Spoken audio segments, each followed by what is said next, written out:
Bismillahirrahmanirrahim. Assalamualaikum warahmatullahi wabarakatuh. Di sini kami dari kelompok 9 ingin menjelaskan mengenai sistem pengendalian manajemen. Adapun kelompok 9 terdiri dari saya sendiri, Niko Pratama, dan juga rekan saya, Yola Mahanisa. Untuk materi yang pertama, kita akan membahas mengenai pengertian sistem pengendalian manajemen. Apa itu sistem pengendalian manajemen?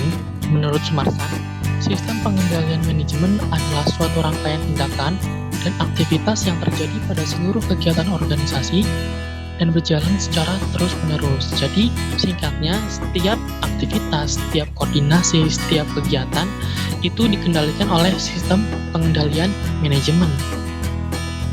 Selanjutnya ada tujuan pengendalian manajemen. Tujuan pengendalian manajemen menurut Blocher adalah yang pertama, memotivasi manajer-manajer untuk memunculkan suatu tingkat usaha yang tinggi untuk mencapai tujuan-tujuan manajemen puncak. Yang kedua, memberikan insentif yang tepat pada manajer-manajer untuk membuat keputusan-keputusan yang konsisten dengan tujuan manajemen puncak. Dan yang ketiga, secara adil menentukan penghargaan yang diperoleh oleh manajer atas usaha dan keterampilan mereka atas keefektifan pembuatan keputusan mereka. Yang ketiga ada unsur-unsur sistem pengendalian manajemen. Menurut Sumarsan, unsur-unsur sistem pengendalian manajemen itu adalah yang pertama, keahlian karyawan sesuai dengan tanggung jawabnya. Yang kedua adalah pemisahan tugas. Yang ketiga, sistem pemberian wewenang, tujuan dan teknik, serta pengawasan yang wajar. Yang keempat, pengendalian terhadap penggunaan harta dan dokumen serta formulir. Dan yang kelima, pemeriksaan fisik harta dengan catatan-catatan harta dan utang. Lalu yang keempat adalah struktur sistem pengendalian manajemen. Pada dasarnya terdapat 4 jenis pusat pertanggungjawaban menurut Sumarsan, yaitu sebagai berikut. Yang pertama itu adalah pusat biaya, yang kedua ada pusat pendapatan, yang ketiga ada pusat laba, dan keempat ada pusat investasi. Jadi setiap biaya, setiap pendapatan, setiap laba, dan juga setiap investasi itu diatur dalam sistem pengendalian manajemen. Mungkin sekian yang dapat saya sampaikan. Untuk materi selanjutnya akan dilanjutkan oleh rekan saya Yola. Untuk Yola, dipersilakan. Assalamualaikum warahmatullahi wabarakatuh. Perkenalkan, saya Yola Mahanisa, NPM 1813031030. Di sini saya akan melanjutkan penjelasan mengenai sistem pengendalian manajemen, yaitu saya akan membahas yang pertama, komponen sistem pengendalian manajemen. Nah, jadi sistem pengendalian manajemen ini terdiri dari 4 komponen, yaitu yang pertama pelacak atau detektor. Nah, pelacak ini yaitu alat pengamatan yang mendeteksi, mengamati, mengukur, atau menggambarkan kegiatan yang perlu dikendalikan. Kemudian yang kedua, penilai atau asesor, yaitu alat untuk menilai hasil dari suatu kegiatan.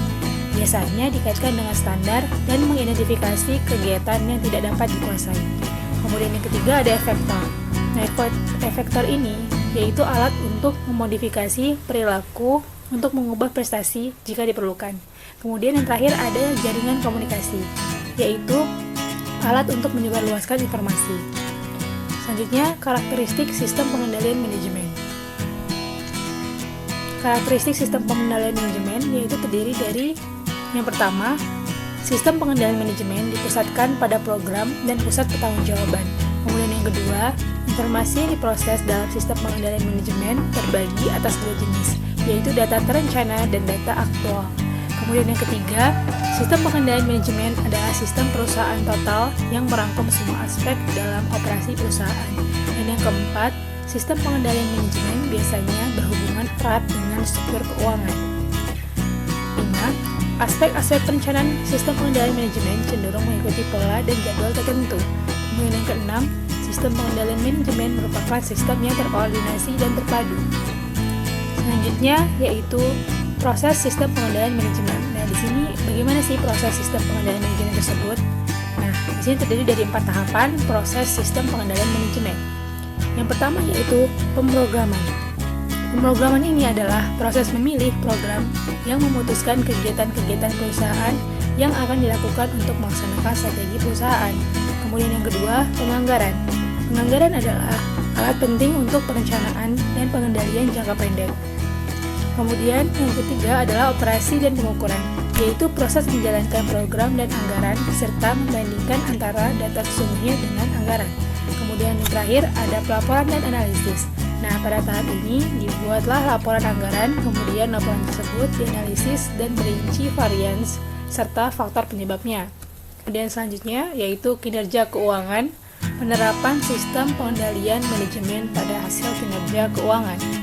Nah, jadi suatu sistem pengukuran kinerja ini menyediakan suatu mekanisme untuk mengaitkan strategi dengan tindakan. Nah, peran utama dari sistem pengendalian manajemen ini adalah untuk membantu melaksanakan strategi yang dipilih, serta menyediakan alat untuk berpikir mengenai strategi yang baru yang disebut dengan pengendalian interaktif. Nah, pengukuran kinerja ini dimulai dari penentuan ukuran kinerja. Nah, jadi untuk menentukan ukuran kinerja tersebut, visi perusahaan harus dijabarkan ke dalam tujuannya dan diterjemahkan ke sasaran-sasaran strategi. Nah, visi perusahaan dapat dijabarkan ke dalam tujuan perusahaan, yaitu salah satunya dari segi perspektif keuangan. Perspektif keuangan ini terwujud dari tanggung jawab ekonomi melalui penerapan pengetahuan manajemen dalam pengelolaan perusahaan. Nah, dengan kata lain, ukuran kinerja keuangan menunjukkan apakah strategi, sasaran strategi, dan implementasinya mampu memberikan kontribusi dalam menghasilkan laba bagi perusahaan. Nah, baiklah. Sekian yang dapat kami sampaikan. Kami mohon maaf apabila terdapat kesalahan kata dalam menyampaikan materi. Kami akhiri. Wassalamualaikum warahmatullahi wabarakatuh.